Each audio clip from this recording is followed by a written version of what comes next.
Hello बच्चों, कैसे हो सब लोग।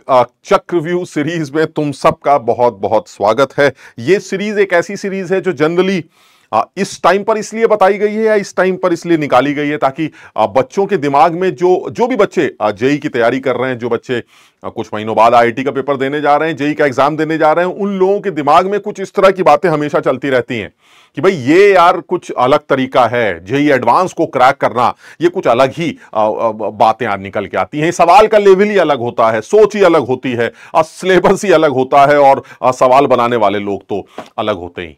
लेकिन ऐसा है नहीं। एक्चुअली ये सीरीज इस टाइम पर देने का पर्पस सिर्फ ये है कि तुम्हें ऑब्वियसली सबसे पहले जेई मेंस का पेपर निकालना है, उसमें एक अच्छी परसेंटाइल लानी है, उसमें बहुत ज्यादा अच्छी परसेंटाइल लानी है और उसके बाद फिर हमें जेई एडवांस का पेपर देना है। लेकिन अभी से तैयारी करते वक्त अगर इतना कॉन्फिडेंस भी हमारे अंदर रहे कि भाई ये एग्जाम भी कोई नया एग्जाम या बहुत यूनिक एग्जाम नहीं है, जिस चीज की हम तैयारी कर रहे हैं या जिस तरह की हम पढ़ाई कर रहे हैं बिल्कुल उसी सिलेबस से रिलेटेड हमसे सवाल पूछे जाते हैं जेई एडवांस के पेपर में, और ये कुछ बहुत नायाब सवाल नहीं होते या बहुत अलग लेवल के सवाल नहीं होते। हाँ, ये जरूर है कि एप्लीकेशन अच्छा होता है, कॉन्सेप्ट्स को मर्ज किया जाता है, मिक्स किया जाने की कोशिश की जाती है, टाइप्स ऑफ क्वेश्चंस का देखने को ज्यादा मिलते हैं, कुछ ऐसे टाइप्स होते हैं जिसमें गलती करने के स्कोप बहुत ज्यादा बढ़ जाते हैं। यानी कहने का मतलब ये हुआ कि एक तरह से देखा जाए तो जिस तैयारी में वो सारे बच्चे लगे हुए हैं जो हमारे 12th के स्टूडेंट्स हैं, जो बच्चे इस बार पेपर देने जा रहे हैं, जो हमारे 12th पास स्टूडेंट्स हैं जो अभी पेपर देने जा रहे हैं, इस अटेम्प्ट को देने जा रहे हैं, उन सब बच्चों के लिए ये सीरीज सिर्फ इसलिए डिफाइन की जाती है, इसलिए निकाली गई है ताकि उन लोगों को ये लगे कि जो भी उनको कराया जाता है या जहां से भी वो तैयारी कर रहे हैं, उन जगहों पर जो भी कुछ कराया जा रहा है वो सब उनके मतलब की चीजें चल रही हैं और वो सारी चीजें ही उनके एडवांस लेवल से लिंक। हाँ, ये जरूर है कि लेवल थोड़ा सा और इंप्रूव करना पड़ेगा, थोड़ा सा और तैयार करना पड़ेगा अपने आप को, उसके लिए हमारे पास टाइम। तो मैं शुरू करता हूं ये सीरीज में। कुछ कुछ चैप्टर्स हम लोग कर रहे हैं जिसमें सबसे पहले मैं फिजिकल केमिस्ट्री के इक्विलिब्रियम चैप्टर को लूंगा, जिसमें मुझे लगता है हम दो लेक्चर्स रखेंगे, जिसमें पहले लेक्चर में मोर और लेस केमिकल इक्विलिब्रियम को डिफाइन करते हैं और सेकंड लेक्चर में कुछ अच्छे सवाल आयनिक इक्विलिब्रियम के लेंगे जो कि एडवांस में पूछे गए सवाल होंगे पुराने सालों के। अच्छा, अब यहीं पर एक बात क्लियर कर दी जाए, एडवांस ये कोई नया एग्जाम नहीं। जेई का एग्जाम पुराना एग्जाम है जो कई सालों से चला आ रहा है। पुराने पेपर्स की अगर बात करें तो जेई बहुत बड़े बड़े सब्जेक्टिव सवाल दिया करता था, है ना, और उन बड़े सब्जेक्टिव सवालों को करने का बहुत ज्यादा टाइम दिया जाता था और वो सवाल कम आया करते थे वगैरह वगैरह। हाँ, जैसे जैसे जेई का पैटर्न चेंज होता गया वैसे वैसे जेई ने बड़े स्पेसिफिक सवाल बनाने स्टार्ट किए और उनमें उसने कैटेगरी बढ़ा दी, यानी टाइप्स ऑफ क्वेश्चंस इंक्रीज कर दिए। हालांकि लेवल को देखा जाए तो बहुत ज्यादा फर्क तो नहीं है, लेकिन फिर भी सवालों को पूछने का तरीका उसने चेंज किया है और अब पिछले कई सालों से यह ऑब्जर्व किया गया है कि जेई में पूछे गए सवाल या जो भी एडवांस में पूछे गए सवाल हैं ये बहुत साफ सवाल पूछे जा रहे हैं। उनकी लैंग्वेज बहुत साफ, उसमें बहुत ज्यादा अजम्पशंस, उसमें बहुत ज्यादा कुछ नयापन या उसमें कुछ ऐसी चीजें जो आप इसको स्ट्राइक करना बहुत मुश्किल हो, ऐसा नहीं। तो इसलिए हम लोग ने ये कोशिश की है कि सवाल बहुत रेलेवेंट रखे जाएं, सवाल ऐसे रखे जाएं जो बच्चे को सिर्फ ये ना दिखाया जाए कि देखा जेई में ये सवाल आता है, समझ रहे हो बात को, ये बहुत अजीब सवाल आता है, ऐसा बिल्कुल नहीं है। सिर्फ तुम्हें ये दिखाने के लिए कि देखो ऐसा है, इस तरह से सोचते हो तो ये सवाल भी किया जा सकता है और यही चीजें तुमको बतानी भी। तो हम लोग आज केमिकल इक्विलिब्रियम मेजरली 4-5 सवाल डिस्कस करते हैं, जिसमें कुछ सवाल हैं जो जेई में पूछे गए सवाल हैं जो बहुत पुराने नहीं हैं। मैं बहुत ज्यादा पुराने सवाल लेके नहीं आया, हालांकि इक्विलिब्रियम पर अगर बात करें तो केमिकल इक्विलिब्रियम में बहुत ज्यादा पुराने या बहुत अच्छे या बहुत मुश्किल सवाल तो देखने को नहीं मिलते। खैर, आयनिक इक्विलिब्रियम में उन्होंने कोशिश की है, बट केमिकल इक्विलिब्रियम एक ऐसा टॉपिक है जो जनरली बच्चों को समझ में आता है और अगर एक बच्चे ने एक लेवल तैयार कर रखा है तो चाहे वो मेंस का सवाल हो, एडवांस का सवाल हो, उसको काफी हद तक चीजें समझ में आती। तो चलिए शुरू करते हैं। सवालों में सबसे पहले सवाल की अगर बात करें, जानबूझ के इस सवाल को लेने का एक पर्पस यह कि मैंने देखा पिछले कई सालों से जेई ग्राफिकल सवालों पर बहुत ज्यादा फोकस कर रहा है, फिजिकल केमिस्ट्री।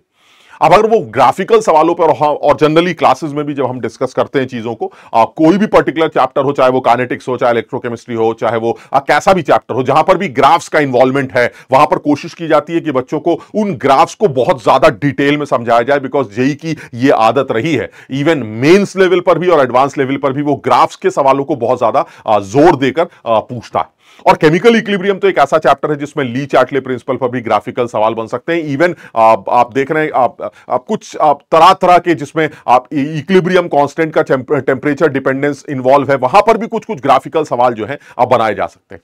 यहां पर भी इन्होंने कंसंट्रेशंस को लेके, टाइम और प्रोडक्ट और रिएक्टेंट्स की कंसंट्रेशन को लेके, टाइम के साथ वेरिएशन को लेके कर्व या ग्राफ बनाया, उस पर ही बेस एक सवाल बनाया गया है।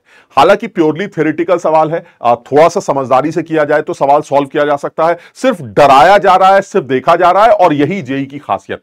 इस सवाल को अगर आप ध्यान से देखें तो ए और पी के बीच में एक इक्विलिब्रियम बना हुआ है, जिसमें पी हमारा प्रोडक्ट है और ए हमारा रिएक्टेंट। जो भी ग्राफ है वो उस ग्राफ के अकॉर्डिंगली इन्होंने ये कहा है कि T2 की वैल्यू T1 से बड़ी। तो अगर T2 T1 से बड़ा है तो एक चीज तो क्लियर, ये जो इक्विलिब्रियम, अगर टेम्परेचर T2 पर अगर मैं देखूं तो ये इक्विलिब्रियम या तो ये एंडोथर्मिक सिस्टम होगा या ये एक एक्सोथर्मिक रिएक्शन होगी। अगर ये एंडोथर्मिक रिएक्शन, तो टेम्परेचर के बढ़ाने से रिएक्शन को फॉरवर्ड जाना चाहिए। ये बात समझ में आती? यानी अगर मैं इस रिएक्शन को अभी इस सवाल के बारे में डिस्कशन करूं और अल्टीमेटली मुझे सवाल में यह कहा गया है कि आप डेल्टा एच निकालिए, डेल्टा एस की वैल्यू बताइए, डेल्टा जी की वैल्यू बताइए, यानी खेल कूद करके delta G, delta H, delta S के बारे में बताइए, ये 0 से बड़े होंगे या 0 से छोटे। यानी मेरा पूरा जोर लगेगा delta G not, delta H not और डेल्टा एस नॉट का पॉजिटिव नेचर है या नेगेटिव नेचर। ठीक, अच्छा, अब इसमें एक छोटा सा इंफॉर्मेशन जो सब लोगों को पता है कि सर एक एग्जाम्पल, एक चीज तो हमें पहले से पता है कि लॉग जो है वो KT2 by KT1 is equal to delta H by 2.303 R 1 by T1 minus 1 by T2 के बराबर होता है। सर ये एक खूबसूरत टेम्परेचर डिपेंडेंस है इक्विलिब्रियम कांस्टेंट का, जो कि आर्हेनियस इक्वेशन से डिराइव किया जाता है। हालांकि अगर देखा जाए तो लॉग KT2 बाय KT1 को देखकर यह अंदाजा लग सकता है कि हमारा जो डेल्टा एच है वो 0 से बड़ा है छोटा। अब आप थोड़ा सा दिमाग लगाइए। क्या दिमाग लगाना है? दिमाग ये लगाना है कि ये रिएक्शन एंडोथर्मिक है या एक्सोथर्मिक, ये प्रिडिक्ट कैसे करें।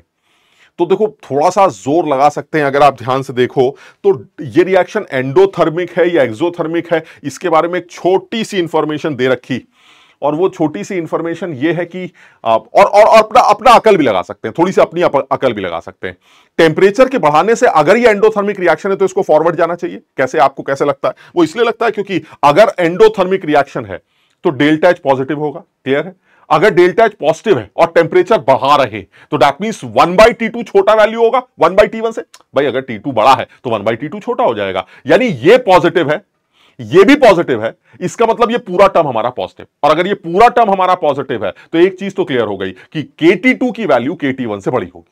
यानी अगर मैं यहां पर एक छोटी सी इंफॉर्मेशन लिखना चाहूं कि if delta H is greater than 0 then, एक चीज तो क्लियर है, KT2 is greater than KT1 on increasing the temperature, on increasing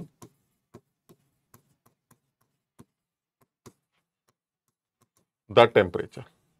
यानी टेम्परेचर के बढ़ने से जो हमारा KT2 है वो KT1 से बड़ा है। क्यों? क्योंकि ये पूरा टर्म पॉजिटिव आएगा। सर ये पूरा टर्म पॉजिटिव होगा और KT2 बड़ा है। KT2 बड़ा हुआ, इसका मतलब टेम्परेचर बढ़ाने से K इक्विलिब्रियम बढ़ा, और अगर K इक्विलिब्रियम बढ़ा तो इसका मतलब रिएक्शन फॉरवर्ड जाएगी। यानी टेम्परेचर अगर बढ़ाते हैं तो प्रोडक्ट का अमाउंट बढ़ना चाहिए, रिएक्टेंट का अमाउंट कम होना चाहिए। यानी लॉजिकली अगर मैं दिमाग लगाता हूं तो मुझे इतना ही समझ में आता है कि इफ यू इंक्रीज, जैसे अगर मान लीजिए एक कर्व लेते हैं T1 टेम्परेचर वाला, तो मान लीजिए ये रिएक्टेंट है, A की कंसंट्रेशन है, A की कंसंट्रेशन T1 पर डिफाइन की गई है, कुछ ऐसे आ रही, और जब आपने टेम्परेचर बढ़ाया तो T2 पर A की कंसंट्रेशन ज्यादा आ रही है। यार ये बात समझ में नहीं आ रही है, इसको जरा समझने की कोशिश करते हैं कि रिएक्शन में फर्क क्या पड़ रहा है। सर T1 टेम्परेचर पर A की जो कंसंट्रेशन है वो ये आ रही है, इक्विलिब्रियम कंसंट्रेशन, और T2 टेम्परेचर पर A की इक्विलिब्रियम कंसंट्रेशन ये आ रही है। यानी साफ समझ में आ रहा है सर, A की इक्विलिब्रियम कंसंट्रेशन टेम्परेचर के बढ़ाने से बढ़ रही, A इज रिएक्टेंट, और टेम्परेचर के बढ़ाने से रिएक्टेंट की इक्विलिब्रियम कंसंट्रेशन बढ़ रही है। इसका मतलब रिएक्टेंट खर्च नहीं हो रहा है क्या टेम्परेचर बढ़ाने से? हाँ, यही लग रहा है कि टेम्परेचर बढ़ाने से A का खर्चा कम हो रहा है।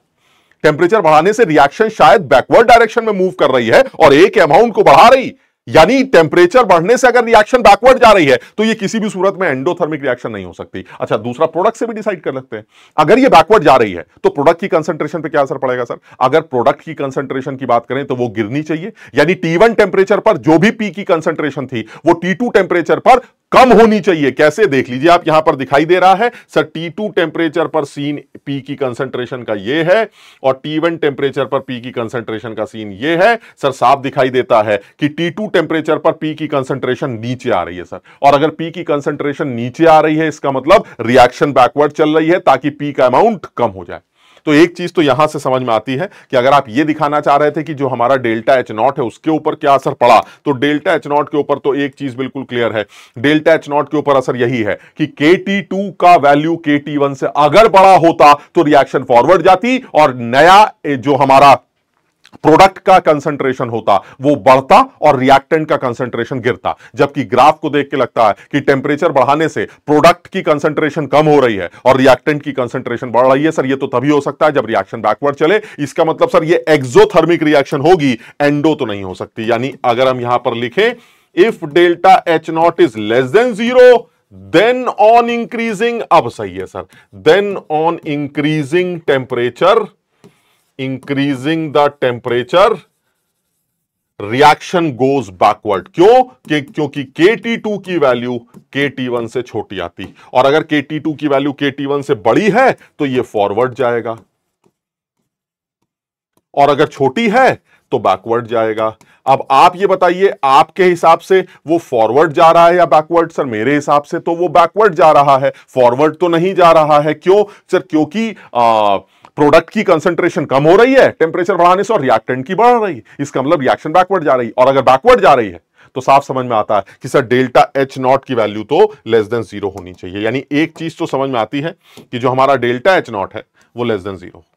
चलिए एक आंसर तो हमारा निकल आया, delta H naught is less than 0। Sir अब डेल्टा जी नॉट और डेल्टा एस नॉट के बारे में बात करते हैं।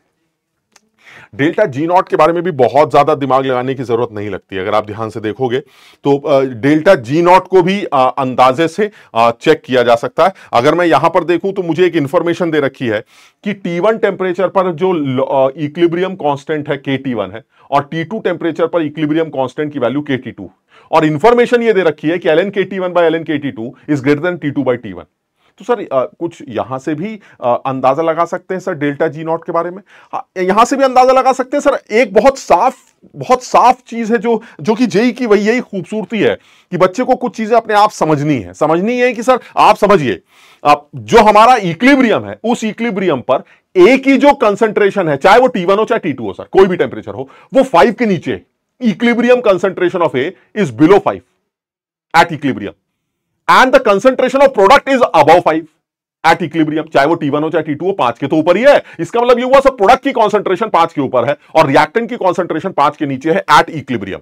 So the equilibrium constant will be greater than 1। बताओ समझे बात को? सर एक चीज तो क्लियर है कि जो मेरा इक्विलिब्रियम कांस्टेंट होगा वो ग्रेटर देन 1 होगा, इसमें कोई शक नहीं है, क्योंकि जो मेरा इक्विलिब्रियम कांस्टेंट होगा at a particular temperature it will be equal to the concentration of P divided by concentration of A at any moment, this at any temperature this value is greater than 1। ये clear है? क्योंकि P की value जो है P by A की value हमारी वो 5/5, यानी more than 5 divided by less than 5 that will be greater than 1। Clear है? ये समझ में आ रहा है? यहां पर आप मेंशन कर सकते हैं क्योंकि concentration of P is greater then 5 and concentration of A is less then 5। बड़ी अच्छी अप्रोच है, बहुत बढ़िया सर। P की वैल्यू 5 से बड़ी है और A की वैल्यू 5 से छोटी है eight any temperature, so ultimately KT is greater than 1। And if KT is greater than 1 at particular temperature, K की वैल्यू 1 से बड़ी है, तो सर डेल्टा जी नॉट तो दुनिया जानती है sir.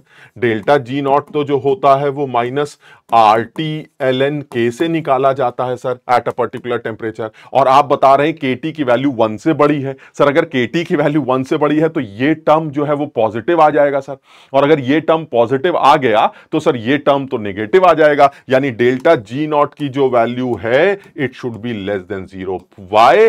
Because KT is greater than 1। Clear sir? KT की वैल्यू 1 से बड़ी है, जिसकी वजह से डेल्टा जी नॉट 0 से छोटा हो जाएगा। लॉजिकल है सर, ये वैल्यू अगर 1 से KT 1 से बड़ा है तो लॉग का टर्म पॉजिटिव आएगा, लॉग का टर्म पॉजिटिव आएगा, बाहर माइनस लगा तो डेल्टा जी नॉट तो लेस देन 0 होगा। यानी दूसरी इंफॉर्मेशन का भी काम खत्म हो गया सर, दूसरी बात का भी झंझट खत्म, delta G not will be less than 0। अब आती है तीसरी बात। तीसरी बात क्या है सर? तीसरी बात निकाली गई है हमारी डेल्टा एस नॉट को लेकर। और डेल्टा एस नॉट कैसे निकाला जाएगा सर? वो इस इंफॉर्मेशन से निकाल लेते हैं सर।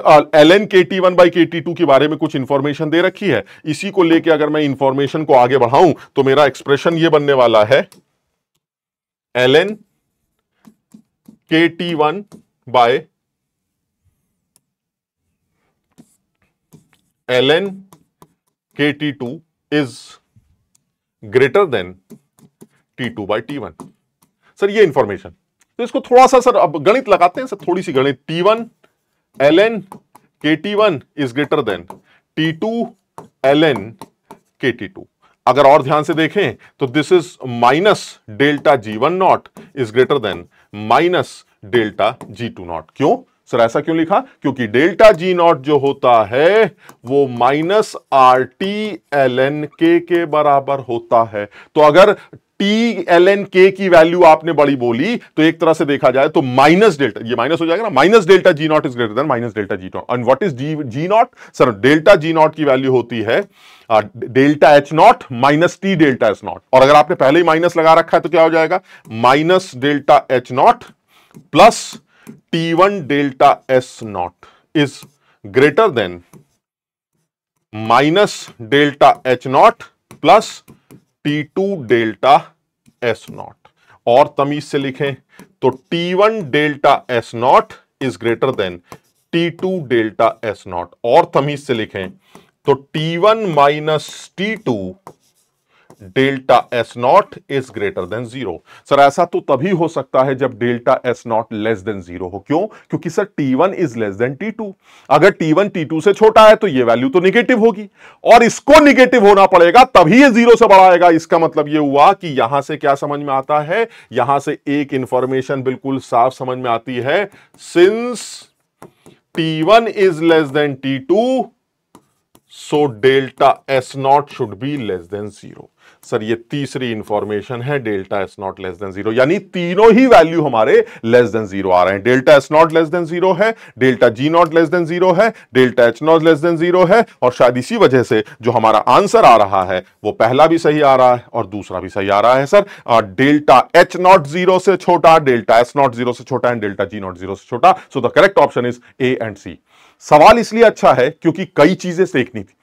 अब ऑब्वियस है सर, एक थ्योरेटिकल सवाल है, अब तुम्हारे सामने तो बहुत डिटेल में समझाने की कोशिश की गई। अदरवाइज समझदार आदमी, जो मुझे इसका अच्छा एक पार्ट लगता है, वो अच्छा पार्ट लगता है डेल्टा G नॉट को प्रिडिक्ट करना, है ना। इसलिए क्योंकि डेल्टा G नॉट को इक्विलिब्रियम कांस्टेंट से प्रिडिक्ट किया जाएगा, और इक्विलिब्रियम कांस्टेंट 1 से बड़ा है, ये प्रिडिक्ट करना बड़ा अच्छा लॉजिकल लगता है। क्योंकि सर अगर आप देखें इक्विलिब्रियम पर P की वैल्यू 5 लाइन के ऊपर है, और इक्विलिब्रियम पर जो रिएक्टेंट है उसकी वैल्यू 5 लाइन के नीचे है, और जो इक्विलिब्रियम कांस्टेंट है वो P/A, तो P/A सर 1 से बड़ा आ रहा है, जिसकी वजह से delta G not less than 0 आ रहा है, और उसी डेल्टा G नॉट के लेस देन 0 होने से सर आगे की चीजें जो है हमारी वो आसान हो गई। खैर चलिए सर नेक्स्ट सवाल पर आते हैं।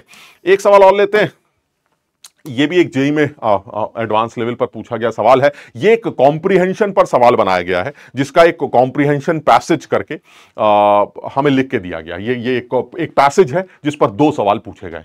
सवाल बहुत सीधा है कि X2 जो है वो 2x गैस में टूट रहा है। दिस इज अ कॉमन सवाल, ये कॉमन सवाल है, लेकिन सर वही वाली बात आती है सर, ये कॉमन तो तब है जब N2O4 डिसोसिएट्स इनटू 2NO2 होता सर, ये तब कॉमन होता। लेकिन sir X2 dissociates into 2x with the equilibrium concentration of X is beta equilibrium. Sir ये ऑब्वियसली सर ये आपको परेशान करने की बात की गई है। अदरवाइज इस सवाल में ऐसा कुछ बहुत ज्यादा करिश्मा दिखाई नहीं देता। यानी अगर सही सही देखें तो सर एक तो ये है कि इक्विलिब्रियम हमें दिया गया है कुछ इस टाइप का, ये हमारे पास इक्विलिब्रियम होगा। इस इक्विलिब्रियम के बारे में इंफॉर्मेशन मांगी गई है कि हमें इसके बारे में थोड़ा सा बात करिए। दूसरी बात की गई है सर, इसमें बीटा के बारे में बताया गया है कि किसी भी टाइम पर जो कंसंट्रेशन है वो एक्स की, वो बीटा से, मोल्स जो है वो बीटा से डिफाइन किए जाएंगे, और इक्विलिब्रियम मोल्स जो होंगे वो आपके बीटा इक्विलिब्रियम से डिफाइन किए जाएंगे। So the beta equilibrium is the equilibrium moles, moles of x at equilibrium is beta equilibrium.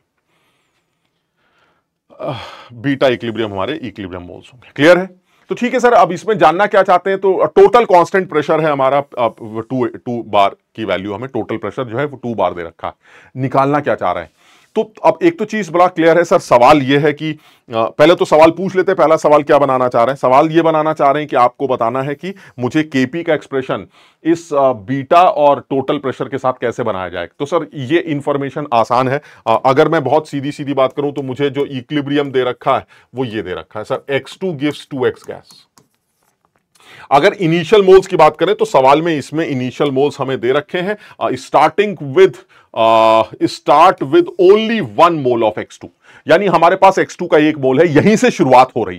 तो इसका मतलब ये हुआ अगर यहीं से शुरुआत हो रही है तो फिर x2 का 1 मोल लेने में कोई बुराई नहीं है सर। ये 0 होगा, ये 1 होगा, ये 0 होगा, इसमें से कुछ घट जाएगा। और आप बता रहे हैं सर इक्विलिब्रियम मोल्स जो x के हैं वो बीटा इक्विलिब्रियम, तो अगर x बीटा इक्विलिब्रियम है तो sir this should be 1 minus beta equilibrium by 2। और मेरे ख्याल से तुम में से जो लोग पढ़े लिखे हैं वो इस बात को समझेंगे कि अगर ये 1 माइनस बीटा इक्विलिब्रियम बाई 2 है तो यही हमारा बीटा इक्विलिब्रियम होगा।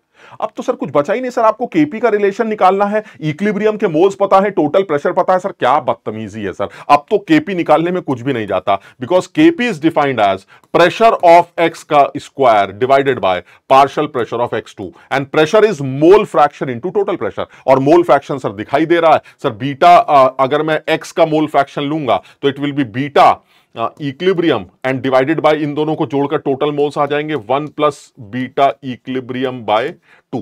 तो मोल फ्रैक्शन इनटू टोटल प्रेशर, मान लीजिए पीटी ले लेते हैं जिसकी वैल्यू सवाल में दे रखी है, दैट इज 2, अभी हम बाद में वैल्यू डाल देंगे, डिवाइडेड बाय नीचे आ जाएगा pressure of x2, partial pressure of x2 is 1 minus beta equilibrium by 2 upon 1 plus beta equilibrium by 2।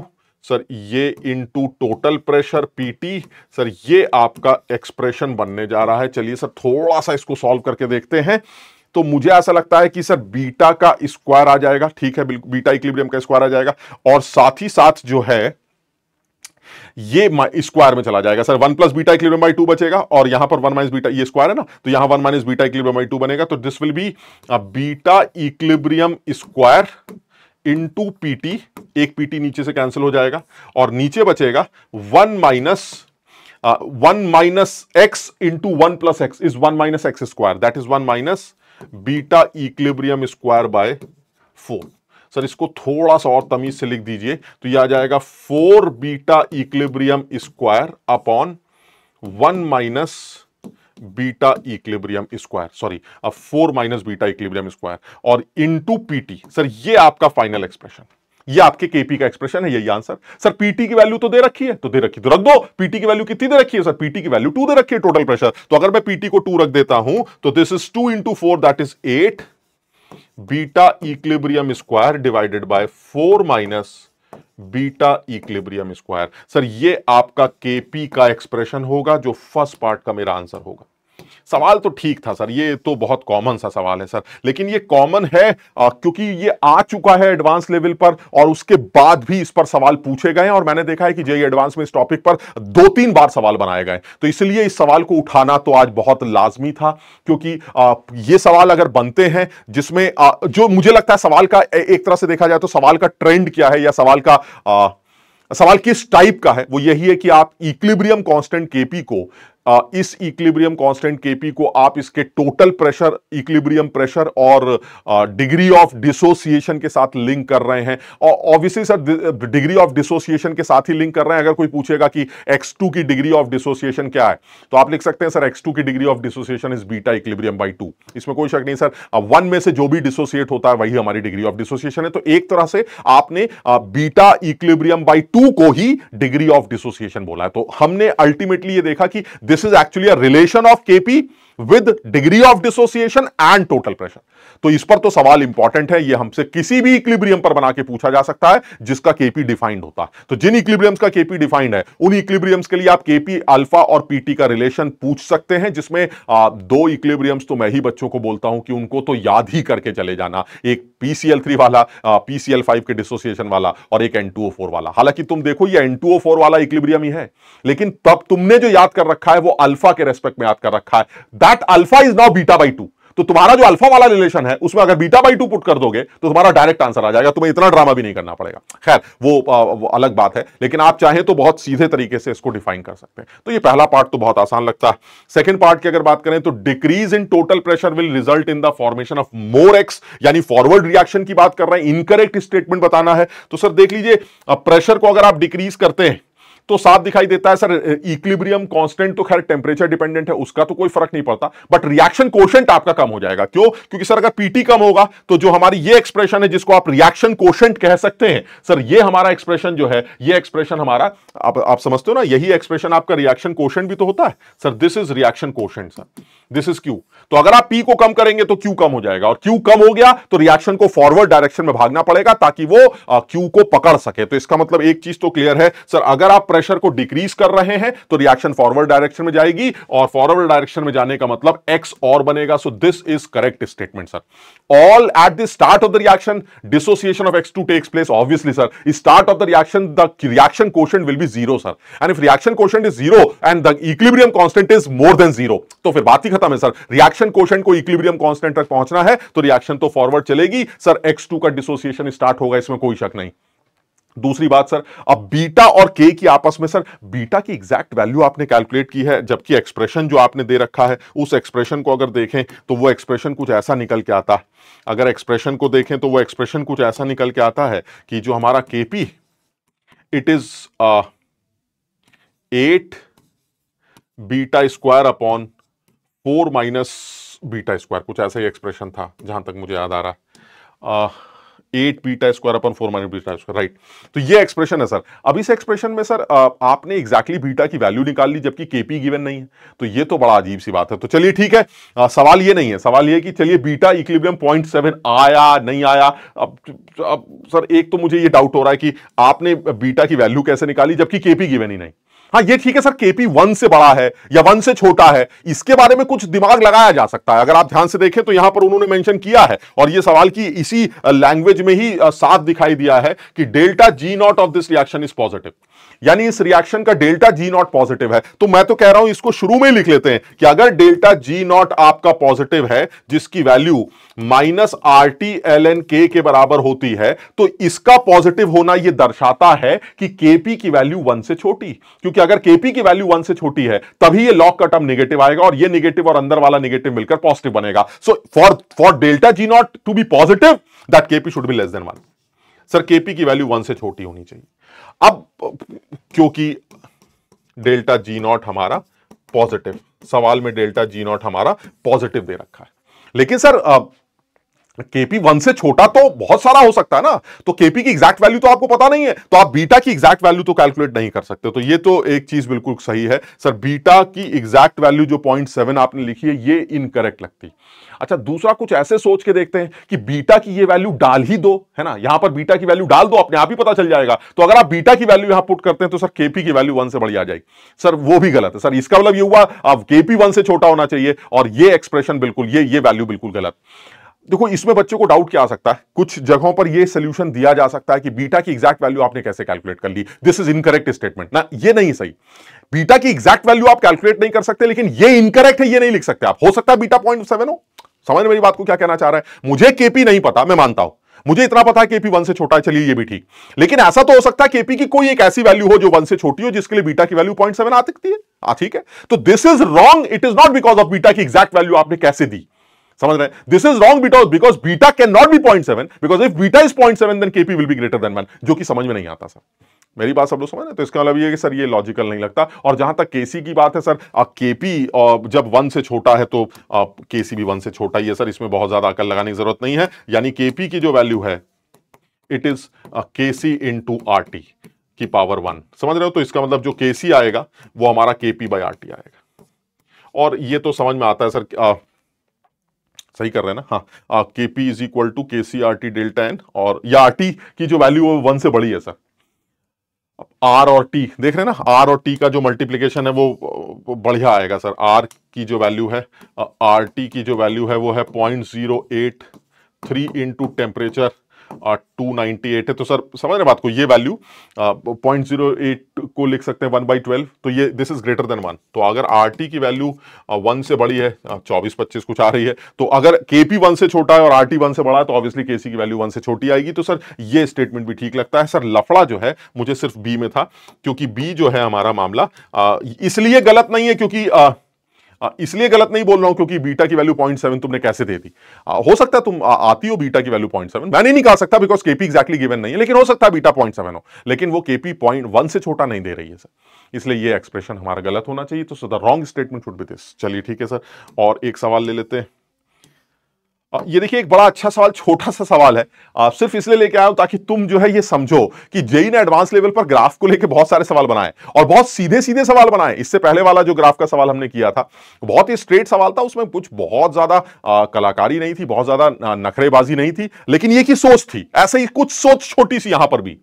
वो ये कहना चाह रहा है अमोनिया की जो परसेंटेज यील्ड है उसको लेकर अगर मैं टाइम के साथ कर्व बनाऊं तो ये कर्व कुछ ऐसा दिखाई देता। तो मैंने कहा बहुत बढ़िया, ऐसे ही दिखता होगा भाई, यील्ड बढ़ती जाएगी जैसे जैसे टाइम गुजरता जाएगा, और एक टाइम ऐसा आएगा यील्ड कांस्टेंट हो जाएगी जब इक्विलिब्रियम आएगा। ये भी सही। तो सर सबसे पहली बात तो ये कि आपने इस रिएक्शन के बारे में मुझे एक छोटी सी इंफॉर्मेशन ये दे रखी है कि ये जो हमारा डेल्टा एच है वो लेस देन 0 है, यानी एक्सोथर्मिक रिएक्शन। चलिए ठीक है सर, तो एक्सो के लिए तो एक चीज वैसे ही क्लियर हो गई कि अगर आपने टेम्परेचर बढ़ाया तो रिएक्शन बैकवर्ड जाएगी, और अगर रिएक्शन बैकवर्ड जाएगी तो यील्ड घटेगी। यानी सबसे पहली बात यह है कि on increasing the temperature reaction goes backward, और इसका मतलब यह हुआ सर अमोनिया का अमाउंट कम होगा, अमोनिया का अमाउंट कम होगा तो उसकी परसेंटेज यील्ड घटेगी। अब इसका मतलब यह हुआ इन सारे कर्व में एक चीज तो वैसे ही क्लियर है सर, जहां पर भी यील्ड नए टेम्परेचर पर बढ़ रही है आप उसको कैंसिल कर दीजिए, बात ही खत्म। तो नए टेम्परेचर पर यील्ड बढ़ रही है सर, मुझे तो एक तो डी के अंदर दिखाई देती है सर, डी के अंदर यील्ड जो है वो बढ़ रही है, ये देख रहे हैं, दिस इज यील्ड, ये है यील्ड का एक्सेस है। तो सर यहां यील्ड T2 की बढ़ रही है सर, ये गलत हो गया सर, ये मजा नहीं आया सर। और ऐसे ही सर यील्ड आपकी कहीं और, तो और यहां यील्ड बराबर है सर, ये तो बिल्कुल ही बकवास बात है सर, बराबर नहीं हो सकती सर। ये दो ऐसे एक्सप्रेशंस हैं जिसमें यील्ड हमारी कम हो रही, नीचे यहां भी है नीचे यहां पर भी। अब कैसे डिसाइड करेंगे, यही सोच के सवाल बनाया था मैंने कि यहां पर एक कंफ्यूजन है और ज्यादातर बच्चे जो है गलत करके आते हैं, वो इस सवाल का आंसर ये टिक करके आते हैं, उनके हिसाब से यील्ड गिर रही है तो ये गिर रही है, गिर रही है, गिर रही है, बिल्कुल सही है सर, यील्ड गिरनी चाहिए, गिर रही ना, यील्ड गिरनी चाहिए at equilibrium, the value of ammonia will be less, no doubt. But starting में अगर तुमने टेम्परेचर बढ़ाया तो कोलिजन थ्योरी भी तो कुछ कहती है ना, समझ लो बात को, वो भी तो बोलेगी भाई ये क्या बदतमीजी, क्या यील्ड फील्ड की बातें कर रहे हो, वो सब बात की बात है जब इक्विलिब्रियम अटेन होगा। अरे शुरुआत में तो टेम्परेचर बढ़ाने से रेट बढ़ेगा ही बढ़ेगा, रिएक्शन तेज चलेगी, इसमें कोई शक नहीं है, शुरुआत में अमोनिया का अमाउंट बढ़ेगा सर, लेकिन जब आप इक्विलिब्रियम तक पहुंचेंगे तो यील्ड कम ही होगी। यानी शुरुआत में तो अमोनिया का अमाउंट यील्ड बढ़ेगा, लेकिन बाद में तो वो T1 से नीचे ही आएगी, यानी करेक्ट ऑप्शन जो होना चाहिए वो बी होना चाहिए। क्लियर है, समझ में आई ये बात। तो ये अच्छा सवाल बनाया गया था जिसमें जनरली बच्चे सी को गलत कर सकते थे, लेकिन एक समझदार इंसान ये समझ सकता है भाई ये तो गड़बड़ है सर, शुरू में तो बढ़ेगा, जैसे ही आप टेम्परेचर बढ़ाते हैं सर, दुनिया भर के कोलिजन थ्योरी में समझाया गया, अरेनियस साहब ने चीख चीख के बहुत सारी बातें बताई हैं कि भाई टेम्परेचर बढ़ाने से ये टक्कर होती है, ये होता है, वो होता है, दुनिया भर की बातें शुरू हो जाती हैं। ऐसे में यील्ड तो बढ़नी चाहिए, बिल्कुल सही, लेकिन इक्विलिब्रियम तक अगर आप नापे, फाइनल इक्विलिब्रियम पर अगर आप पूछेंगे तो finally yield will be less, इसमें कोई शक नहीं। क्लियर है। तो सर ये भी एक अच्छा सवाल बनाया जा सकता था। एक और सवाल ले लेते हैं। देखिए ये भी एक सवाल बनाया गया है, छोटा सा सवाल है, बढ़िया सवाल बनाया गया। 2% लोगों ने इस सवाल को सही किया है, 2% लोग इस सवाल को सही कर पाए होंगे, कर पाए थे, डेटा यही कहता। तो ये कह रहे हैं कि भाई इस सवाल में ऐसा क्या है जो ये गलत कर रहे हैं, ये तो सिंपल इक्विलिब्रियम कांस्टेंट का सवाल है, केसी दे रखा है, आपको कंसंट्रेशन दे रखी हैं और आपसे पूछा जा रहा है फाइनल कंसंट्रेशन क्या होगी। तो सर ये तो बहुत सीधा सवाल है, सीधा तो है लेकिन इसको सॉल्व करना मुश्किल, इसलिए ये थोड़ा सा अच्छे सवाल में कैलकुलेट किया गया है। कैसे सर, इन सबसे पहले तो गलत करने का स्कोप जो जनरली बच्चे गलती करते हैं वो यही है, वो ये ध्यान ही नहीं देते कि यहां पर इक्वल वॉल्यूम्स मिलाए गए हैं इन दोनों लोगों के, और ये चीज चीख चीख कर, मैं तो क्लास में या हर टीचर क्लास में ये चीख चीख कर बोलता है कि जब कभी भी दो लोगों के equal concentration, sorry equal volumes मिलाए जाते हैं तो उन दोनों की कंसंट्रेशन हाफ हो जाती, मतलब अगर इक्वल मिलाए जाएंगे तो हाफ हो जाएगी, और अगर अलग अलग वॉल्यूम मिलाया जाएगा तो सर वो कुछ m1v1 upon v1 plus v2 करके दोनों की नई नई कंसंट्रेशन पहले निकालनी पड़ेगी सर। दो अलग अलग बर्तनों में ये 0.06 और 0.2 है सर, मिलाओगे तो इनकी कंसंट्रेशन चेंज हो जाएगी ना सर, क्योंकि दोनों का वॉल्यूम आएगा, तो ऐसे में दोनों की कंसंट्रेशन चेंज हो जाएगी। और अगर दोनों का वॉल्यूम सेम है तो सर वॉल्यूम मिलने से डबल हो जाएगा सर, और वॉल्यूम के डबल होते ही कॉन्सेंट्रेशन टराक करके आधी हो जाएगी। तो यानी शुरुआत तो यही है, गलत ना हो कि Fe+2 की इनिशियल कंसंट्रेशन 0.06 नहीं 0.03, यहां से शुरुआत सही होनी चाहिए। तो बस अब इस सवाल में कुछ बचा ही नहीं सर। ये एक खूबसूरत सवाल है जिसको बहुत आसानी से किया जा सकता है सर। Fe+2 आपने लिया और इसको सल्फाइड आयंस के साथ मिलाने की कोशिश की है और आप ये उम्मीद करते हैं कि फेरस सल्फाइड आपका प्रेसिपिटेट करे। तो ठीक है सर, Fe+2 की इनिशियल कंसंट्रेशन आप बता ही चुके हैं सर, 0.03 मोलर लेनी चाहिए और ये साहब भी आधे हो जाएंगे 0.1, और इससे मुझे मतलब नहीं है क्योंकि ये सॉलिड है सर, और सॉलिड की कंसंट्रेशन सर हम एक एक्सप्रेशन में लिखते नहीं है, तो सर हमें उतना दिमाग लगाने की जरूरत नहीं है sir. This will be 0.03 minus x and this will be 0.1 minus x, और इससे हमें कोई मतलब नहीं। क्लियर है ये सर? फिर इसमें बचा क्या सर? इसमें कुछ करना ही नहीं सर। इस इक्विलिब्रियम का इक्विलिब्रियम कांस्टेंट सवाल में दे रखा है। इस इक्विलिब्रियम का इक्विलिब्रियम कांस्टेंट है 1.6 इंटू 10⁻17। इसका मतलब है सर अब तो मेरे लिए सवाल बड़ा आसान हो गया। The equilibrium constant is 1.6 into 10⁻17 is equal to, ये तो सर सॉलिड है, इसको तो लिखना ही नहीं है, और नीचे आ जाएगा इक्विलिब्रियम कंसंट्रेशन ऑफ, पहले मैं लैंग्वेज में लिख देता हूं, equilibrium concentration of Fe+2 into equilibrium concentration of sulphide, and that is 1 upon Fe+2 की कंसंट्रेशन है 0.03 minus x and this is 0.1 minus x. Sir अब ये इक्वेशन है सर, है ना, ध्यान से देखें तो ये equation, this is the equation sir. इस इक्वेशन को सॉल्व करना है सर। अब देखो आसान नहीं है यार, तुम समझ रहे हो बात को, इक्वेशन सॉल्व करनी है, this is a quadratic equation, solve करनी पड़ेगी, सॉल्व करना आसान नहीं होगा। जब आप इसको सॉल्व करेंगे तो आपको समझ में आएगा। तो बेस्ट तरीका है इसको सॉल्व करने का, और वो है बेईमानी। ये है अब बेईमानी, और बेईमानी बहुत ज्यादा सिखाई जाती है हमारी क्लास में। हम बच्चों को, मैं बच्चों को यही कह के ये वाली बात बताता हूं कि जब कभी भी इक्विलिब्रियम कांस्टेंट बहुत बड़ा हो तो तुम्हारा दिमाग खटकना चाहिए।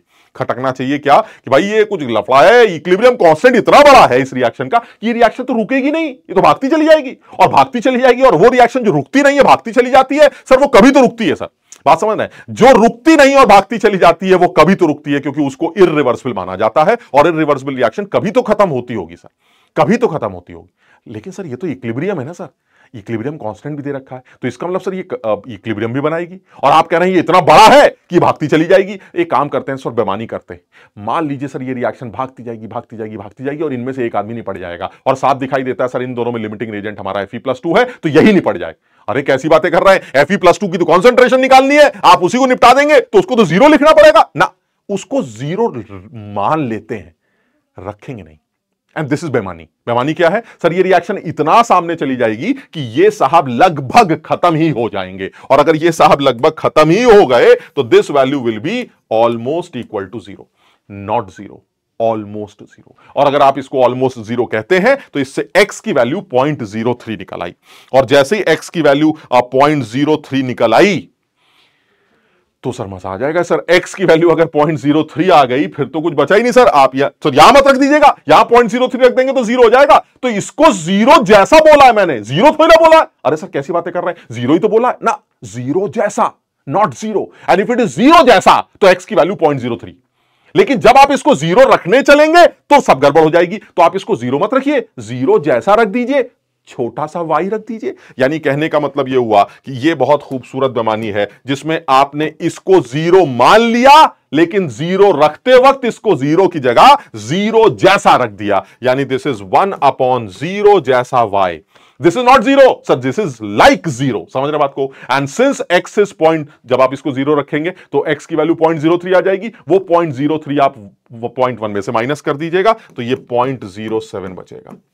सर ये बड़ा खूबसूरत हो गया सर। इससे आप y की वैल्यू निकालेंगे तो सर y की वैल्यू कुछ 8.92 या 93 इंटू 10⁻17 मोलर निकल के आई। आप देख रहे हैं क्या ये जीरो जैसा नहीं है सर? हाँ सर ये तो जीरो जैसा ही है सर, दिस इज जीरो जैसा, समझ, नॉट जीरो, जीरो जैसा। समझ रहे हो बात को? तो एक अच्छा सवाल बनाया गया था जिसमें y की वैल्यू निकाली है, एंड y आपने क्या अज्यूम किया है sir? y is the concentration of Fe+2 at equilibrium and it is almost zero. Sir it is almost zero. तो ये सवाल अच्छा सवाल था जिसको एक छोटी सी बेईमानी से किया गया था, जिसमें आपने ये बेईमानी की थी कि नीचे वाला आदमी सर ऑलमोस्ट सर Fe+2 खत्म हो जाएगा because the K is very high, ये रिएक्शन आगे भागती जाएगी और Fe+2 लगभग खत्म हो जाएगा। अगर वो खत्म हो गया तो 0.03 माइनस एक्स जीरो मान लेते हैं। अगर आप इसको जीरो मानेंगे तो x की वैल्यू आ जाएगी, लेकिन जब आप इसको जीरो रखेंगे तो गड़बड़ हो जाएगी। तो आप इसको जीरो मान लीजिए x निकालने के लिए, लेकिन जब आप इसको रखें तो जीरो की जगह y रख दीजिएगा। समझ रहे बात को? तो मैंने 0 की जगह y रख दी और y की वैल्यू निकाल ली। This is the point. Clear? चलिए सर एक और सवाल ले लेते हैं। बहुत आसान सा एक आयनिक इक्विलिब्रियम का सवाल करते हैं, फिर अगली उसमें आयनिक इक्विलिब्रियम के कुछ और खूबसूरत सवालों को डिस्कस किया जाएगा।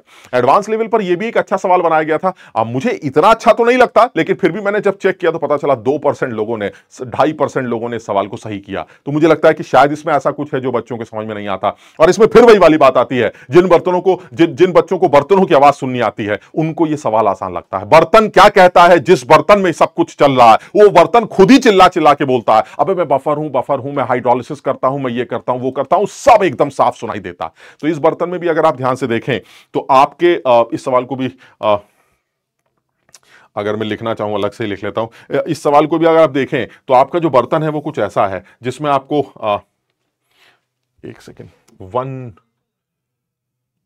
0.01 मोल, सारे लोगों के 0.01 मोल है, यानी 0.01 मोल आपका H2CO3 है, 0.01 मोल आपका NaHCO3 है, 0.01 मोल आपका NaOH।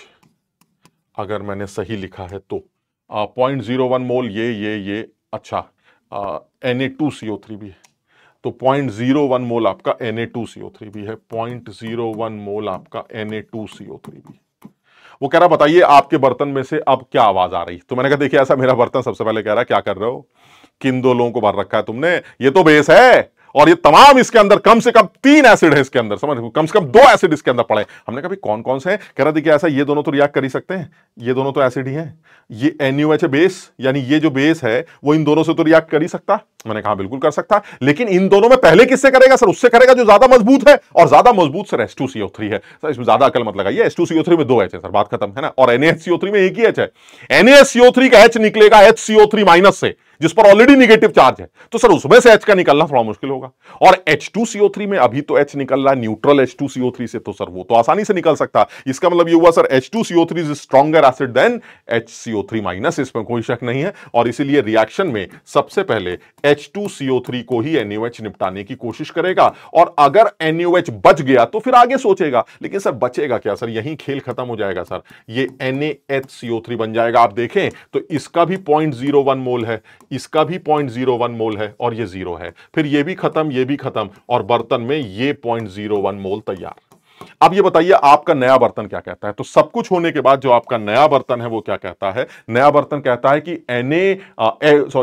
H2CO3 तो है ही नहीं। तो मैंने कहा कोई बात नहीं, और क्या है सर? Na2CO3 है 0.01 मोल सर, 0.01 मिलीमोल Na2CO3 पहले से ही है सर, 0.01 मोल हमारा Na2CO3 पहले से ही प्रेजेंट है, बहुत बढ़िया। और सर H2CO3 का क्या हुआ? सर H2CO3 अब खत्म हो चुका है सर, H2CO3 नहीं है। अच्छा NaHCO3 सर 0.01 मोल तो पहले से ही था, और एक यहां से भी बन गया 0.01, यानी अब आपके पास NaHCO3 0.02 मोल है सर, 0.02 मोल हमारा NaHCO3 पहले और प्रेजेंट है सर। यानी कुल मिला के आपके बर्तन की आवाज ये है सर। अब आपके बर्तन में ये दोनों लोग पड़े हैं, ऑब्वियसली पानी वानी तो है ही सर। अब अगर ये 2 लोग पढ़े हैं तो बहुत साफ आदमी, समझदार आदमी देख पाएगा sir this is a buffer solution. बस खत्म हो गया। बर्तन चिल्ला चिल्ला के कह रहा है मैं बफर हूं, बफर हूं, बफर हूं, मैं बफर हूं। समझो बात को, यानी बर्तन चिल्ला चिल्ला के कह रहा है मैं बफर हूं। और अगर ये समझ जाएं आप, और मैंने तुम्हें पहले भी बताया है कि ये बर्तन की आवाज सुनना अब बहुत ज्यादा जरूरी है। आप समझ रहे हैं? आपको अगर याद हो तो मैंने बर्तन की आवाज सुनना भी तुम्हें बताया था कि भाई यहां कान लगा लिया जाता है, और कान लगाने के बाद बर्तन चिल्लाता है पौ पौ पौ पौ पौ, और वो बर्तन की आवाज एकदम साफ दिखाई दे रही है कि सर वो बफर है। क्यों? Because there is a presence of HCO3 minus and carbonate ion, यानी this is a buffer of HCO3 minus, which is a weak acid, and carbonate ion, which is the conjugate base. So this is weak acid with conjugate base. This is a buffer solution, and this is a buffer of H2CO3 के second dissociation वाला, because of HCO3 minus. Acid कौन है? HCO3 minus. तो इसका मतलब ये हुआ sir ये second buffer बन रहा है। और ऐसे में अगर आप इसका pH निकाले तो दुनिया जानती है बफर के लिए pH is equal to pKa plus log concentration of conjugate base upon acid। यही सही फॉर्मूला बताया गया है। अब पीके कौन सा सर? ये सेकंड बफर है sir, because of HCO3 minus. ठीक, सो दिस इज pK2 और pK2 सवाल में दे रखा है, अब सिर्फ वैल्यू पुट करनी है सर, खेल खत्म हो जाएगा। This is 10.32 plus log concentration of conjugate base, that is carbonate, which is 0.01, so this is 0.01 divided by concentration of acid, that is 0.02, so this will be 0.02। अब मोल्स दे रखे हैं और वॉल्यूम दोनों के लिए सेम ही होगा, तो कंसंट्रेशन का रेशो मोल्स का रेशो आएगा। ठीक, इसको आप सॉल्व कर लेंगे तो दिस इज 10.02, ये log 2 बनेगा, माइनस log 2 बनेगा, एंड माइनस log 2 इज -0.3, तो 10.32 माइनस 0.3 दैट इज 10.02। यानी अल्टीमेटली देखा जाए तो इस सवाल में जो सोल्यूशन का पीएच, बर्तन का पीएच निकल के आ रहा है, वो चीख चीख के कह रहा है कि मेरी वैल्यू 10.02 है। एक अच्छा सवाल है।